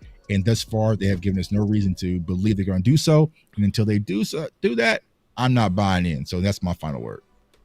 Man, the way the NFC North is looking, like, winning 10 games, even in this division, will not save you. Right. So you got to have the sense of urgency. It's not even football weather yet, right? It's not even football weather. So we got to figure out ways to get this thing turned around in the right direction. I can tell you, we don't want to talk draft talk, but it'll be nice for us to start looking into some of these players. Because if you don't go the way we look, if you don't go the way Mario Hampton, running back to North Carolina. Yeah, so we're gonna have to make sure that we win every game possible from here on out, and get dirty with it, y'all. Because at the Cowboys, by Jerry Jones saying that he had faith organically that these boys gonna get better. Hey, come on, man! I got land on the moon for sale. The way we looked in these games, we don't look like we're improving. And even though he said the arrow is going up, it's going to take some time, y'all. And we still got youth coming back. It's not like we got old people coming back with wisdom and understanding of the game. So shout out to Michael Parsons. Shout out to Trayvon Diggs. But we're going to need, when Parsons get back, we're going to need him stand tall. We're going to need Trayvon Diggs to stop talking about his body parts, and get out there and get things going. I get it. I understand frustrations will spill over. But I need for him to prove it on the field, even though, this was by far his best rated PFF game last game. But we still need more from him, and we're going to need more from this team. Now, we got a few super chats. Do you want to go over them now, Boss? Oh, yeah, let's get them. Tripping. Okay, good. Let me go over these super chats right quick. Appreciate everybody, man, for your support. I got a ton of myself. I'm tripping, man. You know how it is. You know how it is. You're trying to run out of church, man. They leaving before the benediction and all that. The boys be already starting their car from the. Yeah. You go first while I pull up mine. Because we draft so late in every round, that hurts talent. Yeah, that absolutely hurts talent. It does. And it hurt us 3 years in a row. That's a good question. Don't forget, they wanted Hunter at running back. Yeah, some of that was weird to me. Like some of them runs is, let's give it to Hunter Luke. All right, bro. It's okay. They said, don't forget Hooker Boss. And that's because I was bringing up Donovan Wilson. And the only reason I didn't bring up Hooker is because they was clearly targeting Donovan Wilson with Kittle, you know? Yeah. So I didn't want to talk about his coverage unless I saw him personally getting beat. You know what I mean? That's why I singled out Donovan Wilson, because they was singling out Donovan Wilson with Kittle. So my boy say, so Josh Allen is a game manager now. That was referring to you, Tuck. Yeah. He only got one interception, bro. You know what I'm saying? They don't let him go out there gunslinging, throwing the ball 40 times. And here's the crazy part: they went and got him more weapons. They went and when they drafted Keon Coleman, they have Khalil Shakir, they got Dalton Kate, and went and got Amari Cooper, and has made life easier on Josh Allen, who'll probably win the MVP possibly this year. There are more quarterbacks that's game managers than there are gunslingers. I get it. Mahomes get the title of being a gunslinger, but if you look back at all of the Super Bowls that he's been in, he's been managing the game. You know, he haven't been slinging it around. Case in point, not the Cowboys game, Lord, the Eagles Chiefs Super Bowl. Jalen Hurts was slinging the ball all everywhere. You know what I'm saying? He had more yards and everything, but he had to only manage the game. Boss finna hit that. What'd you say? No, she said, Boss finna hit that. I'm tired and go lay down. Go lay down. All right, let me go through these super chats. I got that. I'm tired. So I got Mike Jones. Appreciate you for the $10 super chat. He didn't leave no comment. He just showed some support. Appreciate you, Mike Jones. I got D Park. He says, for the $5 support, he says, we rely on Dak when he has Lamb, special team players, and McCarthy play calling is bland. Green Bay players have said the same thing years ago. So he's echoing way back in 2013, 14, 15, etc. Yeah. Banks for the $199. Zeke wouldn't start for 31 other teams. All right. So a disclaimer. Take it how you want. Teams that's been actively seeking Zeke, they offered a trade, but his agency declined. Well, Belichick interceded and I wouldn't even tell him, bro. Don't even tell him. Don't even tell him, bro, because you can tell him anyway. I'm gonna be honest with you. Okay, it's about 4 or 5 teams. I know you telling the truth on, but they will still say you lying on it. You can say I'm lying. Okay, all right. Well, hey, I got it's the crazy part. I ain't even talked to Law about that, but that's 1,000% true. You know, it's 1,000% true. Yeah. It was a team that really wanted him, and they wanted to put him in a situation. And but neither here nor there. No need to beat up a dead horse. I guess. Yeah. All right. So, but shout out to you, man. Thank you for shooting that super chat over, man. You know, maybe I go give me another cup of coffee. The Omega Music says for the $5 support, it may not happen, but it's possible for the Cowboys to trade for T. Higgins since he's in his last year of his contract. Could be possible, but you know they don't want to pay no money. They say they got their T. Higgins at the house. His name is Jalen Brooks. You know, Jalen Brooks. Jalen Brooks is their person. They going off on me, man. Yeah, man, you do got the slants over there, bro. Man, I got those slants, bro. Zombie. Yeah, I'm talking about. Y'all tripping on you gotta go. You gotta put the clear views on. Man, I got Zombie. Zombie BBL Drizzy, Cowboy Lover for the $10 support. He says, I like how Nate Newton said the ladies will get tired of you telling you that they love them, yet you love them. And when you only saying it not to put into work. Scripture says faith without works is dead. Come on, hit me with the scripture. Come on with it, man. Appreciate you. Zombie with the $10 support. And now we got another $10 super chat from Too Cool. He says all of the Cowboys or content creators were saying, pay Dak. With the product that Dak has displayed, wouldn't you pay him $60 million at the end of the year? And if he wasn't paid now, so here's my thoughts with this. There was two parties, and I know we got to go, but there was two parties, y'all. parties that say pay Dak, and there's a party that say let Dak walk, right? The party that I believe that said pay Dak, they wasn't saying wait until the day of the first week of the Cleveland Browns to pay him. Right. We wanted to pay him early because you could have saved $20 to $25 million on the cap space. Yeah, and you would have had enough money and more resources to go out there and get a Henry if you wanted him. You could have went and got some move with some trades on some wide receivers. You could have got a whole bunch of stuff, you know. Put that graphic up, boss. Put that graphic up, that zombie graphic up, boss. Yeah, with that zombie. Yeah, I got it, bro. The zombie got him. Yeah. You had to change it. Hey, so Too Cool double back and put another $2 in the chat, man. He says, Big Game James, Dak and Jerry hurt the Cowboys. He said Big Game James were right. He said Dak and Jerry hurts the Cowboys, you know. And $5 super chat from Terminal. Boy, they donate today, baby. They donating, boy. Terminal VA says $5. He just sent $5 for the support. And last but not least, Too Cool again with 3 super chats, man. Appreciate you, Too Cool. Man, you must give him one of them good checks over there, man. We thank you over here, man. We help grow the nation. Yeah. Dak make more than 15 starters combined on the Cowboys. Dak is the problem, basically. That's the last super chat. What's your thoughts on any of that? I mean, when you got to wait 7 games to get it out, I guess you got to do what you got to do. Because if Dak was really the problem that y'all said is, y'all would have been saying it before Game 7.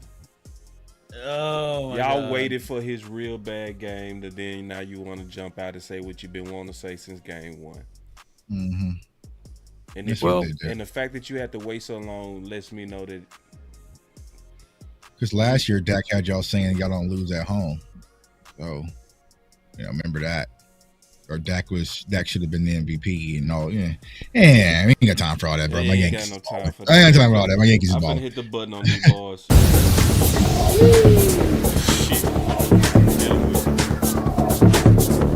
Well, appreciate Thank y'all for the chat. support. For real.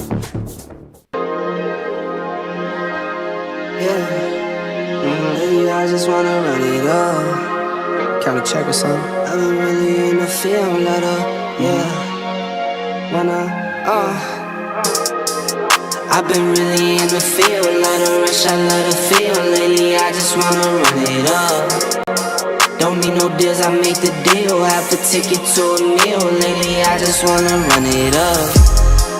Yeah. Kinda check or something. Lately, I just wanna run it up. Count that too, count it up, yeah. Count it up. Lately, I just wanna run it up. Need them ones, I need them fives. Need them tens, I need that change. To the safe, got blues inside. Greens and pinks, it's all the same. I still save and roll my change. Take some losses when I play, charge it to the game. I'm with L, yeah, I'm with T Black, I'm with Reverend now. I'm with Bay, yeah, I'm with Jay, yeah, I'm with Chuck and now. Still the same, not switching sides, now it's about loyalty. You switch sides off for the bag, and that's worth more to me. I mix Nike with designer, I experiment. You just rock what's on the shelf, and I'm not feeling it. Search for the one, but baby girl, it's nothing real as this. Can't trust a soul, I keep a hammer, call it too legit. I've been really in the field, let her rush, I let her feel. Lately, I just wanna run it up.